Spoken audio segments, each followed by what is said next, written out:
नमस्कार, आप देख रहे न्यूज 18। मैं हूं आपके साथ मेनका चौधरी और सीधे छठ के घाट से ये लाइव बुलेटिन इस वक्त आप देख रहे हैं। सबसे पहले आपको तस्वीर ही हम दिखा देते हैं। यहाँ देखिए घाट पूरी तरह से तैयार, व्रती तैयार और यहाँ पर जो पूजा के सूप है, थाल है, वो सज कर तैयार है। अब इंतजार है अस्ताचलगामी सूर्य का।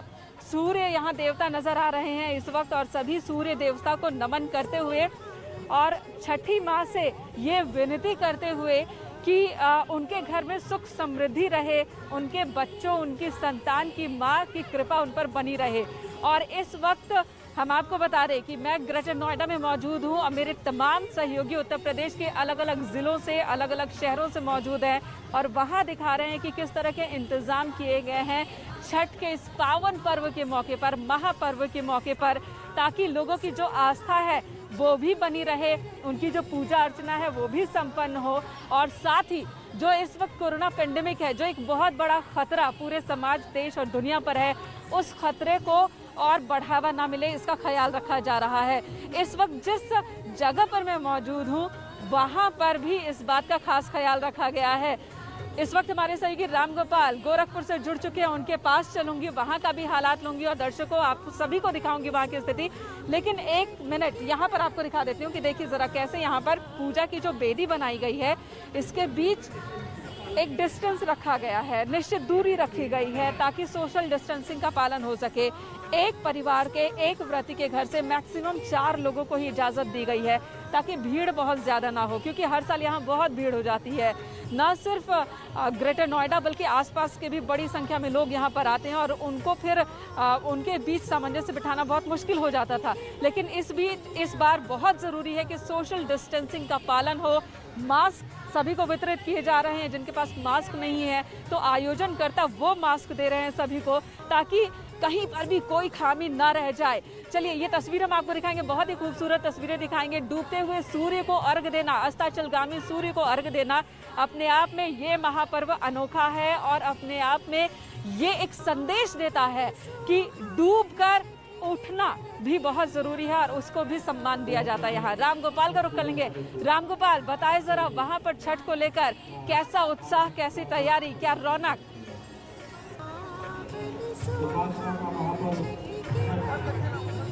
इस वक्त मैं गोरखपुर के राप्ती तट पे खड़ा हूं और यहाँ की तस्वीरें मैं सबसे पहले आपको दिखाऊं। देखिए कि किस तरीके से यहाँ पे जो श्रद्धालु हैं, जो महिलाएं हैं वो आई हुई हैं और यहाँ पे पूजा पाठ कर रही हैं। लेकिन जो सबसे बड़ी बात है कि इस बार पिछले सालों की अपेक्षा जो भीड़ है वो भीड़ करीब 50% कम है, क्योंकि जहाँ पे मैं खड़ा हूँ यहाँ पे पिछले सालों तक खड़े होने की जगह नहीं मिलती थी, तिल रखने की जगह नहीं होती थी, इतनी भीड़ होती थी। लेकिन इस बार कोविड के कारण बड़ी संख्या में जो महिलाएं हैं, जो श्रद्धालु हैं, वो अपने घरों में पूजा पाठ कर रही हैं और उसके कारण जो भीड़ है वो भीड़ इस बार बहुत कम दिखाई दे रही है।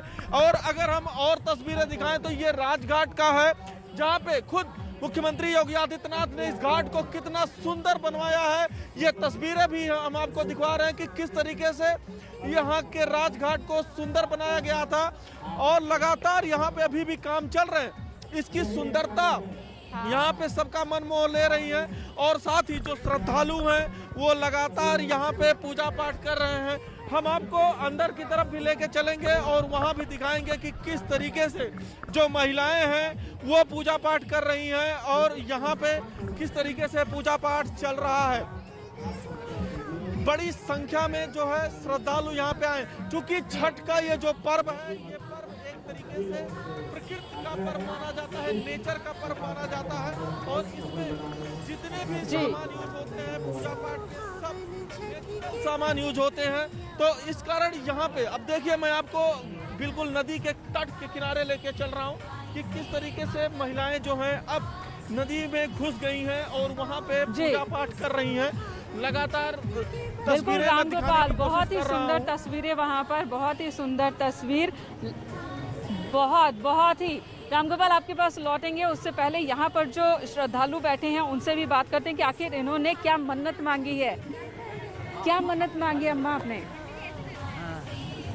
मानते मांगे हैं सब, भगवान सबके भला रखिए और बाल बच्चा सब आए, आमदनी बढ़ाइए, ये सब जो रोग व्याध है सबको ख़त्म करिए, अपना पूजा पाठ में सब ध्यान लगाइए। जी जी, तो यही मन्नत हर किसी की ज़ुबान पर है कि सुख समृद्धि घर में हो और साथ ही स्वास्थ्य सबका अच्छा हो। अनामिका का रुख कर लेंगे, लखनऊ से हमारे साथ मौजूद हैं। अनामिका, लखनऊ में छठ महापर्व की रौनक कैसे दिख रही है? देखिए मेनका, छठ की छठा यहाँ पर भी बेहद खूबसूरत दिखाई दे रही है। ये बात और है कि इस कोरोना काल के संक्रमण काल में जिस तरीके से बड़ी चुनौती थी लोगों के सामने और प्रशासन के सामने भी कि किस तरीके से इस आस्था के पर्व को खूबसूरत बनाया जाए, ना कि खतरा मोला जाए। तो इस वक्त मैं लक्ष्मण मेला पार्क में मौजूद हूँ और यहाँ पर मेरे पीछे देख सकती हैं आप कि व्रती महिलाएं अपने पूरे परिवार के साथ किस तरीके से मास्क पहन करके पूजा पाठ कर रही हैं। चूंकि गैदरिंग बहुत ज़्यादा है, भीड़ भाड़ बहुत ज़्यादा है, लेकिन चूंकि व्रत रखा है, इतनी तपस्या की है, कड़ी तपस्या की है, इसके बाद आज का वो मौसम भी आया है, माहौल भी आया है जब सूर्य देव को अर्घ देना है और अपनी मन्नत पूरी करवाने के लिए मनोकामना करनी है, तो ये मौका हाथ से जाने ना पाए। और यही देख सकते हैं आपकी घाट पर दिखाई दे रही है। हालांकि जो आयोजन करता है प्रभुनाथ राय, जो कि हर साल यहाँ पे आयोजित करवाते हैं, और बड़ी मुसीबत इनके लिए भी, चुनौती इनके लिए भी इस बार रही है। किस तरीके से देखा है आपने कि हमने भी देखा है कि काफी मुश्किल हुई है, जिला प्रशासन पहले परमिशन नहीं दे रहा था, बाद में परमिशन मिली, क्या क्या एहतियात के तौर पे क्या गया? देखिए, ये 36 साल हो गया हम लोगों को भोजपुरी, अखिल भारतीय भोजपुरी समाज स्थापना करके 1984 में यहाँ पर मैंने नींव रखा था। और धीरे धीरे उस समय लखनऊ की आबादी 12 लाख 13 लाख की थी। जैसे जैसे आबादी बढ़ती गई और खासकर पूर्वांचल के लोग घरों में जाके जौन बा यहाँ से लोग ट्रेनों के छतों पर चढ़ के गाँव जाके अपने छठ पूजा मनाते थे। लेकिन हम लोगों ने व्यवस्था किया और धीरे धीरे ऐसा ये छठ पूजा यहाँ इतना भव्य, जबकि 200 कलाकार आते थे, 24 घंटा का लगातार सांस्कृतिक कार्यक्रम होता था और राजनीतिक से लेकर सामाजिक व्यक्ति से लेकर सभी लोग आते थे, बहुत भव्य। और 8 से 10 लाख लोग यहाँ पर छठ की पूजा करते थे। लेकिन इस साल पहला इतिहास में ऐसा है कोरोना के कारण कि सांस्कृतिक कार्यक्रम नहीं हो रहा है, सामान्य रूप से छठ पूजा मनाई जा रही है और 80% लोगों को अनुरोध किया गया है कि वो लोग घरों में मनावें। लेकिन जो लोग भी हैं जिनका आस्था है, क्योंकि छठ पूजा जो करते हैं लोग, बिल्कुल उनको ये अनामिका, यही तो वक्त की जरूरत है। अनामिका, वक्त की जरूरत यही है। और छठ महापर्व अनुशासन का ही महापर्व है, अनुशासन का ही महापर्व है। और इस वक्त देश समाज की सुरक्षा के लिए अनुशासन सबसे ज़्यादा ज़रूरी है, जो कि इस पर्व का भी एक बहुत अहम हिस्सा है। उपेंद्र इस वक्त हमारे साथ वाराणसी से जुड़ चुके हैं। उपेंद्र, भगवान भोले के शहर में, भगवान भोले की नगरी में किस तरह की छठा दिख रही है छठ की?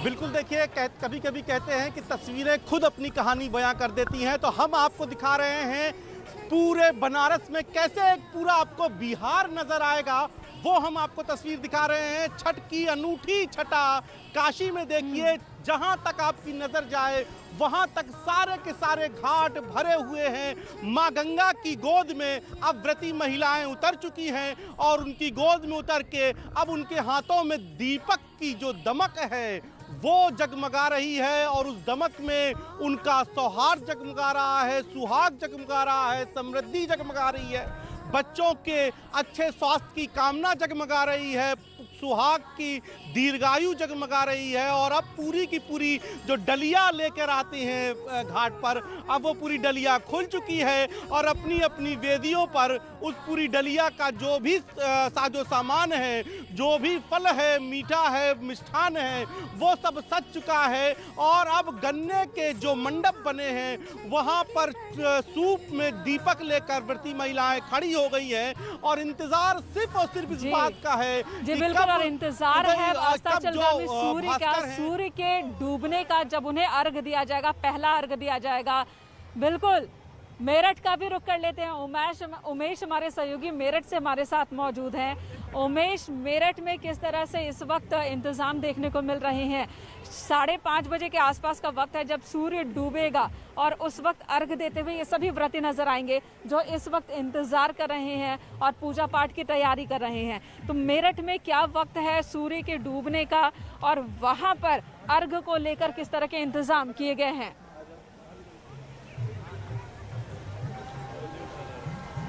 देखिए मेनका, यहाँ एक गीत लगातार मेरे कानों में पड़ रहा है कि सुन लो रे अरज हमार, हे छठी मैया। पूरब से लेकर पश्चिम तक और पश्चिम से लेकर पूरब तक छठ की निराली छटा, छठ की अद्भुत छटा देखने को मिल रही है।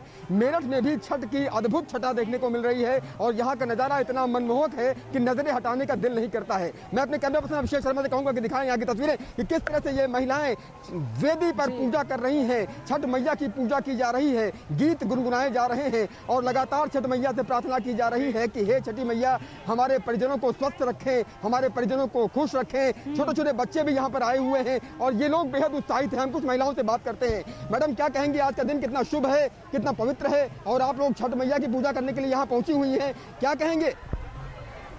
आज का दिन कितना शुभ है, माता जी क्या कहेंगी, कितना शुभ है आज का दिन और कौन सा गीत अभी गुनगुना रही थी आप?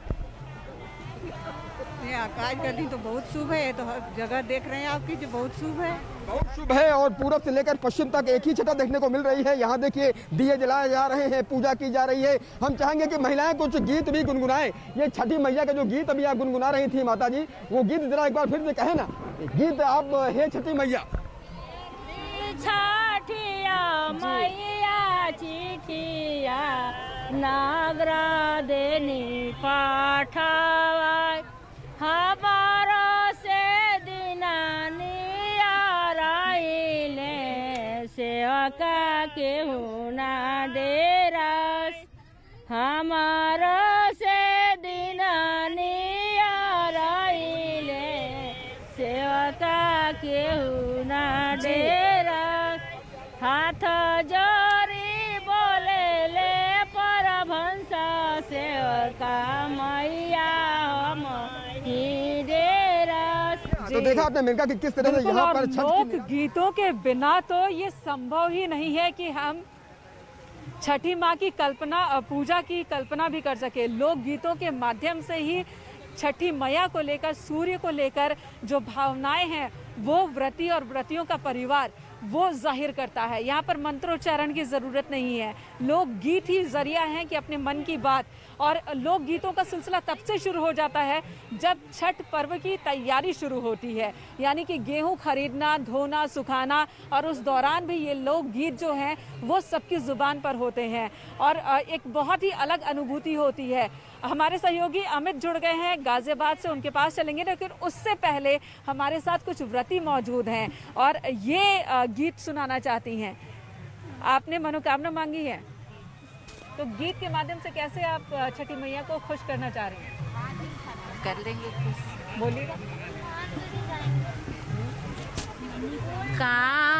काचही बास के बहंगिया बहंगी लचकाता जाए बहंगी लचकाता जाए तू ता आन्हरा हो बेरे बाटोहिया ई भर के करा के जाए ई भर के करा के जाए काचाही बास के बहंगिया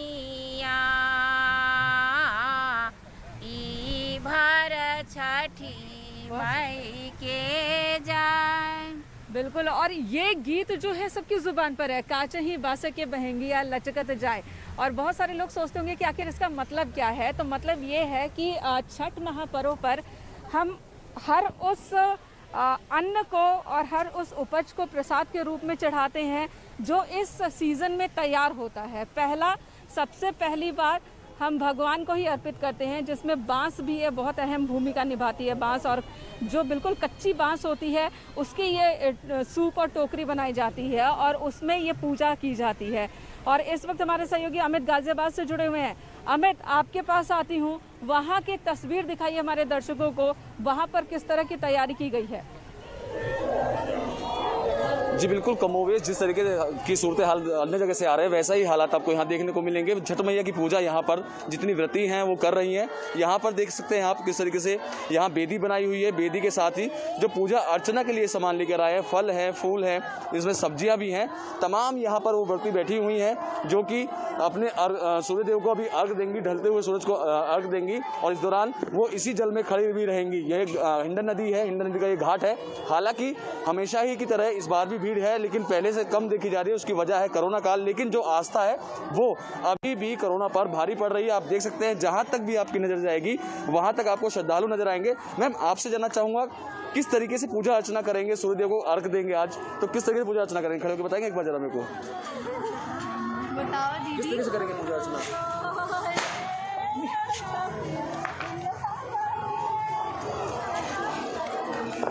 जब सूर्यास्त होता है तो वो सुपली होती है, उसमें फ्रूट्स रखे रहते हैं, तो मम्मा वहाँ पे खड़ी होती हैं और मेरे चाचू वो जल चढ़ाते हैं और देन उसके बाद सर्कल अर्घ देते हैं। अर्घ देते हैं? हाँ जी। अच्छा, रात भर इसी तरीके से यहाँ पर रहेंगे जो व्रत करने वाले लोग हैं? रात में हम लोग नहीं रहते, मर्जी होती है, श्रद्धा के ऊपर डिपेंड करता है वो। हम पूरी रात नहीं रहते यहाँ पे, हम लोग घर चल जाते हैं, देन मॉर्निंग में आते हैं। तो क्या मनोकामना मांगे? जैसा लग रहा है कि आप स्टूडेंट है, तो क्या मनोकामना मांगे छठी मैया से इस बार? एक्चुअली ये पूजा मम्मियाँ करती है अपने बच्चों के लिए, तो वो मनोकामना मांगती हैं हम बच्चों के लिए कि हम अच्छा बने, अपनी लाइफ में सक्सेस हो और हमारी लंबी उम्र हो। लंबी उम्र हो। ये वो बच्चे हैं जो यहाँ आए हैं अपनी माता के साथ, अपने पिताजी के साथ। बिल्कुल अमित, जितने भी व्रती हैं, जितने भी श्रद्धालु हैं, सबकी मनोकामना में एक बात होती है कि परिवार में सभी स्वस्थ रहें, सुखी रहें। और इस बार एक मनोकामना और जुड़ गई है, वो ये कि देश और दुनिया से कोरोना का संकट वो और जल्दी से खत्म हो। श्याम कानपुर से हमारे साथ मौजूद हैं, श्याम के पास चलेंगे, लेकिन उससे पहले ये तस्वीर हमारे कैमरा पर्सन को बोलूँगी दिखाने के लिए। देखिए यहाँ पर पानी में उतर चुके हैं, जल में उतर चुके हैं बहुत से श्रद्धालु और इंतज़ार करके सूर्य के डूबने का इंतज़ार कर रहे हैं। और महाभारत में भी इस बात का जिक्र है कि सूर्य पुत्र कर्ण वो पानी में घंटों खड़े होकर रोज भगवान सूर्य की आराधना करते थे, भगवान भास्कर की आराधना करते थे। और एक कथा प्रचलित है कि तभी से पानी में खड़े होकर सूर्य को उपासना, सूर्य की उपासना, सूर्य की पूजा और उन्हें जल देने की इस परंपरा की शुरुआत हुई। और छठ पूजा का वर्णन महाभारत काल में भी है कि तब जब पांडवों का सब कुछ खत्म हो गया था, तब द्रौपदी ने छठ महापर्व किया था, पूजा अर्चना की थी और तब वापस से उनका सारा राजपाट उन्हें मिल गया था। ऐसे कई कथाएं प्रचलित हैं छठ महापर्व को लेकर, पुराणों में इसका जिक्र है। और इस वक्त रुख कर लेंगे हमारे सहयोगी का जो इस वक्त हमारे साथ मौजूद हैं, श्याम आपके पास आ रही हूँ। कानपुर में औद्योगिक नगरी में किस तरह से पूजा पाठ की तैयारी है? कानपुर की अगर बात की जाए तो कानपुर में आपको नज़ारा दिखाना चाहूँगा किस तरीके का नज़ारा है। हम यहाँ पर पंटी नहर पर खड़े हुए हैं जहाँ पर पूजा की बिल्कुल व्यवस्थाएं की गई है। नहर के दोनों तरफ बेदियाँ बनाई गई हुई है, पक्की बेदियाँ बनी हुई है जहाँ हर साल यहाँ पर श्रद्धालु इसी तरीके से पूजा करने के जुड़ते हैं। हालांकि इस बार कोविड काल है, इस वजह से भीड़ थोड़ी कम है क्योंकि प्रशासन ने जो आयोजक मंडल है उनको साफ तौर पर निर्देशित किया था कि बहुत ज़्यादा भीड़ यहाँ पर नहीं होनी चाहिए। लेकिन फिर भी आप देख सकते हैं कि आस्था के सामने कहीं ना कहीं कोरोना हारता हुआ नजर आ रहा है और महिलाएं यहाँ पर पूजा करने के लिए पूरी तैयारी के साथ जुटी हुई हैं। तमाम महिलाएं वो हैं नहर में उतर चुकी हैं, आप देख सकते हैं वो उतर करके इंतजार कर रही हैं कि कब सूर्य ढलेगा और कब वो उसके बाद सूर्य को अर्घ देंगी। आपको बता दें इसके बाद कल सुबह भी सूर्य को अर्घ दिया जाएगा, कल उगते हुए सूरज को अर्घ दिया जाएगा। हमारे साथ कुछ महिलाएं मौजूद हैं, उनसे बात करने का प्रयास करते हैं कि आखिर छठ किस तरीके से आप मनाई, आज क्या करेंगी? आज तो निर्जला हमारा व्रत है, सूर्य भगवान के लिए गुड़ का और जी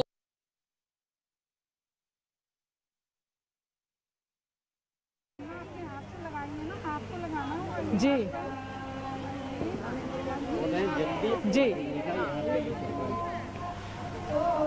जी। और रुख अनामिका का करते हैं। अनामिका आपके पास आती हूँ, लखनऊ में भव्य तस्वीरें नजर आ रही हैं इस बार।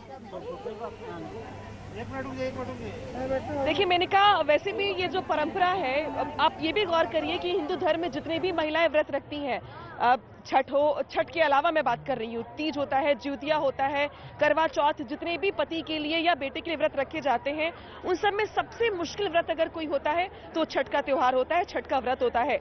नहा खा से लेके खरना तक, खरना से लेकर के आज और कल सुबह 4 बजे ढलते सूरज के साथ साथ उगते सूरज को भी अर्घ देना, ये इसलिए महत्वपूर्ण है क्योंकि कहा जाता है कि सूर्य प्रतीक है शौर्य का, पराक्रम का, खुशी का, प्रकाश का, और शायद यही वजह है कि सूर्य को खुश करने के साथ ही ये मन्नत मांगी जाती है कि जिस तरीके से सूर्य अपने प्रकाश से पूरी दुनिया को प्रकाशित करता है, ठीक वैसे ही उनके पति, उनके जो पुत्र हैं, वो हमेशा से ही खुश रहे, खुशहाल रहे, दीर्घायु रहे। और इसी के साथ मैं चाहूंगी कि कुछ गीतों के साथ ये जो माहौल बना हुआ है वो और ज्यादा खूबसूरत हो जाए। एक गीत माताजी हो जाए।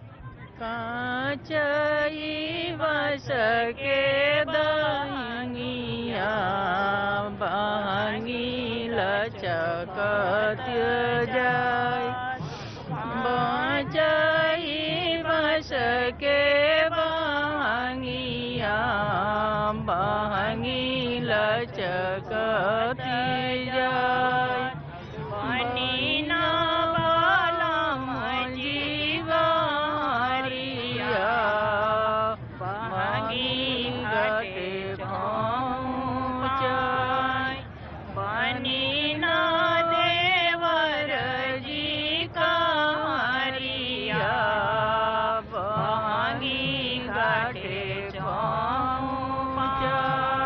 मैंने कहा यही खूबसूरती है जिस गाने का भी जिक्र कर रही थी कि आपकी कांच ही बांस के बहंगिया बहंगी लचकत जाए, तो इसको ऐसे कहा जाता है कि भाई ये ऐसा त्योहार होता है कि जहाँ पे पत्नी व्रत रहती है, भाभी व्रत रहती है, माता व्रत रहती है, और जो उनके घर में पुरुष होते हैं वो बांस की बहंगी को लेके, बांस के दौरे को लेकर के घर से बाहर निकलते हैं, और वो जो दौरा होता है वो लचकते हुए चलता है नदी की तरफ, गंगा जी की तरफ। क्या गंगा क्या इस पर्व त्योहार में जितने भी सामान का इस्तेमाल होता है, अनामिका, छठ महापर्व में जितने भी सामान का इस्तेमाल होता है वो सभी चीज़ें आम लोगों से जुड़ी हुई होती हैं। चाहे हम फल की बात कर लें, इस सीज़न के फल की बात कर लें, या फिर इस सीज़न में उगने वाली सब्जियों की बात कर लें, मूली, गाजर जैसी सब्जियों का भी इस्तेमाल इस छठ महापर्व में प्रसाद के तौर पर किया जाता है। और इसके पीछे जो संकेत है वो यही है कि प्रकृति की उपासना, प्रकृति ने हमें जो दिया सबसे पहले हम उन्हीं को अर्पित करें और उसके बाद हम ग्रहण करें। तो बहरहाल इस बार समाज के प्रति हमारी जिम्मेदारियां कुछ और भी बढ़ गई हैं, उनको भी निभाने का संदेश ये महापर्व दे रहा है। धन्यवाद अनामिका इस वक्त पूरी बातचीत के लिए। उमेश, आपका भी बहुत बहुत शुक्रिया, सभी सहयोगियों का धन्यवाद। और इस वक्त एक ब्रेक के लिए रुकेंगे, खबरों का सिलसिला न्यूज़ 18 पर जारी है। सुहावन छठ के बरते